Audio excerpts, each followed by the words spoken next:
अस्सलामुअलैकुम। एक शख्स मौला अली रज़ी अल्लाह ताला अन्हो के पास आया। इसने मौला अली रज़ी अल्लाह ताला अन्हो से एक बहुत ही अजीब सवाल किया।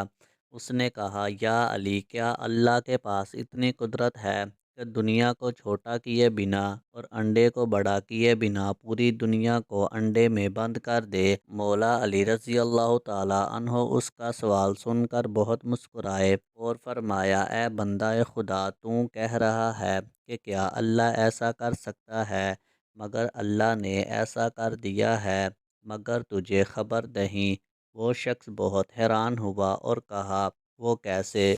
मौला अली रज़ी अल्लाह ताला अन्हो ने फरमाया, तुम्हारी आँख में जो गोल सा मोती है वो तो अंडे से भी छोटा है, मगर उससे तुम पूरी दुनिया देख सकते हो। क्या ऐसा नहीं है? इसने कहा, ऐसा ही है। मौला अली ने फरमाया, अल्लाह ने आँख में पूरी दुनिया बंद कर दी है। वो हर चीज़ पर कुदरत रखता है। सुबहान अल्लाह। एक शख्स ने हज़रत अली बिन अबी तालिब रज़ी अल्लाह ताला अन्हो से सवाल किया कि कुत्ते बैक वक़्त 7-7 बच्चे जनते हैं, जबकि भेड़ बकरियां बैक वक़्त एक या दो या फिर तीन बच्चे जनते हैं। इसके बावजूद भेड़ बकरियों की तादाद हर जगह कुत्तों से ज़्यादा होती है।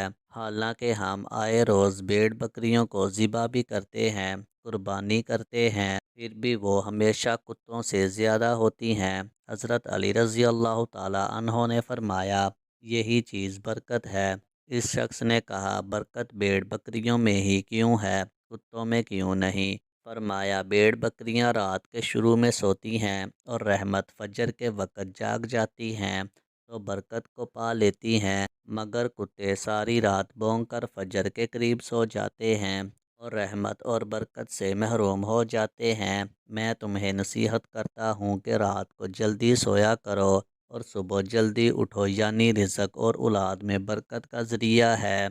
एक यहूदी हज़रत उमर रज़ी अल्लाह ताला अन्हो से मुखातिब होकर बोला, जनाब, जब एक जन्नत का अर्ज़ कुरान में तमाम आसमानों और ज़मीनों के बराबर बयान किया गया है, तो रोज़े क़यामत तमाम बहिश्त कहाँ होंगे?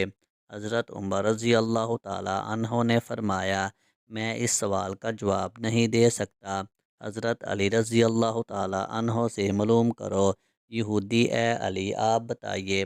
हज़रत अली रज़ी अल्लाह ताला अन्हो यहूदी से बोले, बताओ, जब रात आती है तो दिन कहाँ चला जाता है, और जब दिन होता है तो रात कहाँ चली जाती है? हज़रत अली रज़ी अल्लाह ताला अन्हो ने फरमाया, बस इसी तरह बहिश्त भी इल्म खुदा में होंगे। जब जनाब रसालत मआब सल्लल्लाहु अलैहि वआलिहि वसल्लम को इस वाक़े की खबर दी गई तो ये आयत नाज़िल हुई, फस्अलू अहल ज़िक्र। एक बज़म के अंदर मौला अली अलैहिस्सलाम से सवाल हुआ, कौन से जानवर बच्चे देते हैं और कौन से जानवर अंडे देते हैं? इमाम अली अलैहिस्सलाम ने जवाब दिया कि जिनके कान अंदर हैं वो अंडे देते हैं और जिनके कान बाहर हैं वो बच्चे देते हैं। वो आदमी जवाब सुनकर बैठा तो एक दूसरा आदमी खड़ा हो गया और यही सवाल दोहराया, कौन से जानवर बच्चे देते हैं और कौन से जानवर अंडे देते हैं? अब साइल बदला तो हज़रत अली अलैहिस्सलाम ने भी खिरात बदल दी। चूँकि हज़रत अली अलैहिस्सलाम कभी भी साइल को पुरानी खिरात नहीं देते, इसलिए हज़रत अली अलैहिस्सलाम ने सवाल का जवाब भी बदला। हज़रत अली अलैहिस्सलाम ने जवाब दिया, सुन, जो अपने बच्चों को दूध पिलाते हैं वो बच्चे देते हैं, और जो अपने बच्चों को ग़ज़ा यानी दाना खिलाते हैं वो अंडे देते हैं। दूसरा आदमी जवाब सुनकर बैठा तो एक तीसरा आदमी खड़ा हो गया और यही सवाल दोहराया, कौन से जानवर बच्चे देते हैं और कौन से जानवर अंडे देते हैं? हज़रत अली अलैहिस्सलाम मुस्कुराए और कहा, तेरे लिए भी नया जवाब है। सुन, जो अपनी ग़ज़ा को चबा कर खाते हैं वो बच्चे देते हैं, और जो अपनी ग़ज़ा को सिर्फ़ निगलते हैं वो अंडे देते हैं। बज़म में मौजूद तमाम लोगों पर हैरानी छाई और हर कोई खामोश हो गया। हज़रत अली अलैहिस्सलाम ने फरमाया, खामोश क्यों होगे? अगर अब भी किसी की तसल्ली नहीं हो रही तो सवाल करो। मैं अबू तालिब का बेटा अली तुम्हें दावत देता हूँ, तुम यही सवाल दोहराते रहो, मैं हर दफ़ा तुम्हें नया जवाब देता रहूँगा। ویڈیو اچھی لگی ہو تو ویڈیو کو لائک کریں، شیئر کریں، اور مزید اسلامک واقعات والی ویڈیو دیکھنے کے لیے میرے چینل کو سبسکرائب کریں۔